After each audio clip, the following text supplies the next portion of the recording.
Do you know what humans did 3.3 million years ago when night meant total darkness? No lamps, no fire for most of that time. The answer isn't what you think. Tonight, you'll flip a switch. Light will flood the room, and you won't think twice. But 3.3 million years ago, that moment didn't exist.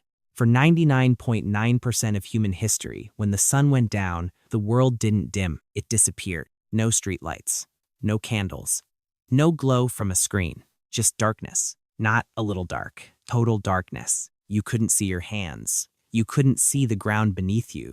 And yet, every human before you spent nearly half their life inside that blackness. So what did they do during those hours? Because the answer changes everything you think you know about the night. For 99.9% of human history, night wasn't something you experienced. It was something you survived. No lamps, no cities, no distant glow on the horizon, just a black sky and whatever you could keep alive. If you had fire, you had a small circle of light. If you didn't, you had nothing. Beyond that circle, the darkness wasn't empty. It was alive. Every sound meant something. Every movement mattered. You couldn't see what was out there, but it could see you. Modern humans almost never experience this. We think we understand night, but we don't.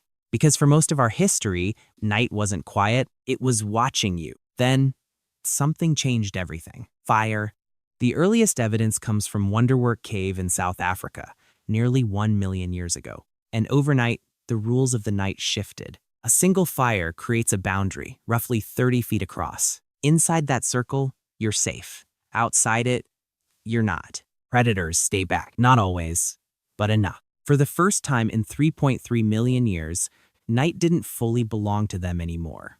But fire didn't just protect humans. It did something far more important. It gave them control over the dark. And that changed something even bigger. Time.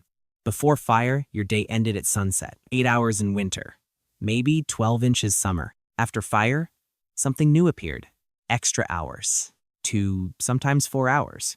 Every single night. Not for hunting, not for escaping danger, just time. And over thousands of generations, those hours did something to the human mind. People stayed awake longer. They gathered closer. They didn't just react to the world anymore. They began to sit in it. And that's where something started to shift. Not outside, but inside.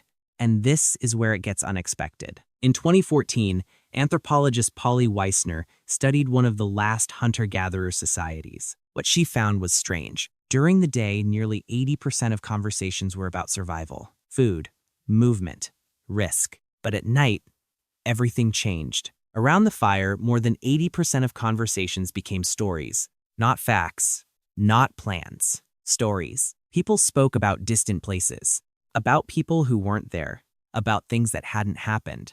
Myths, dreams, jokes. For the first time, humans weren't just reacting to the world. They were imagining beyond it. And over thousands of nights, something formed in those hours. Culture, language, belief, identity. Everything that makes us human may have started in the dark around a small circle of fire. But the night wasn't just about stories. Something else was happening. In 2001, historian Roger E. Kirk analyzed over 500 historical records, letters, diaries, medical texts, even ancient literature. And they all described the same pattern. For most of human history, people didn't sleep in one block. They slept in two. First sleep, about 4 hours. Then they woke up. Not suddenly, not in panic, calm, awake, still in the dark. And they stayed there for 1 hour, sometimes 2, before falling into a second sleep until morning. This wasn't insomnia. This was normal. People used that time for quiet things, thinking, reflecting, talking softly. Some even said it was the clearest their mind ever felt. But today, if you wake up at 2 a.m., you think something is wrong because you've forgotten that your body might still remember a rhythm the modern world erased. But here's where it gets even more surprising. In 1992, psychiatrist Thomas Ware ran an experiment at the National Institute of Mental Health. He removed all artificial light from people's lives. For 1 month, they lived in darkness for 14 hours every night. No screens, no lamps, no interruptions. And within weeks, something happened. Every single participant returned to the same pattern. 4 hours of sleep, then waking up, 1 to 3 hours of quiet wakefulness. Then a second sleep until morning. Nobody told them to do this. Nobody trained them. Their bodies just remembered. But that wasn't the most interesting part. During that middle period, their brains changed. Their bodies released high levels of prolactin, the same hormone linked to deep relaxation and meditation. Participants described feeling calm, clear, almost detached from the world. This wasn't just waking up. It was a different state of consciousness, one that modern humans almost never experience anymore. And this is what we lost. Not just a way of sleeping, a way of thinking. For 3.3 million years, humans experienced a moment every night where the world went quiet.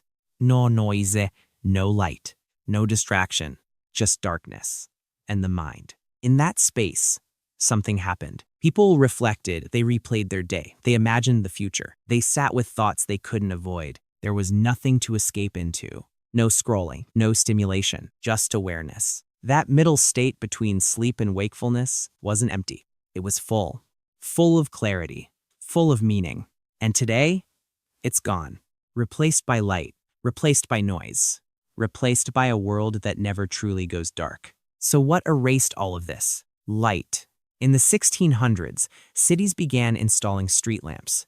Paris was one of the first. Then came cheaper candles, then gas lamps. And in 1879, Thomas Edison commercialized the electric light bulb. Within a single generation, night changed. For 3.3 million years, darkness was the default. Now, it was optional, and your brain never adapted.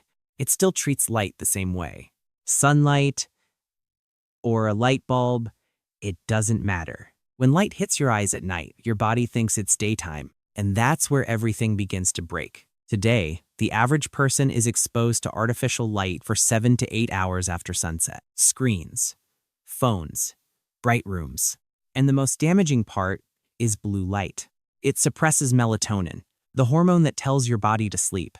So your body delays, it shifts, it fragments your rest, and you don't notice it happening. You just feel tired, restless at night, drained during the day. Not because you're broken, but because your environment no longer matches what your body was built for. So what if nothing is wrong with you? What if waking up at 2 a.m. isn't a failure, but a memory? A pattern your body has followed for thousands of generations, buried under light, buried under noise. Not broken, just forgotten. And maybe the problem isn't your sleep, it's the world you're trying to sleep in. Because this was never just about sleep.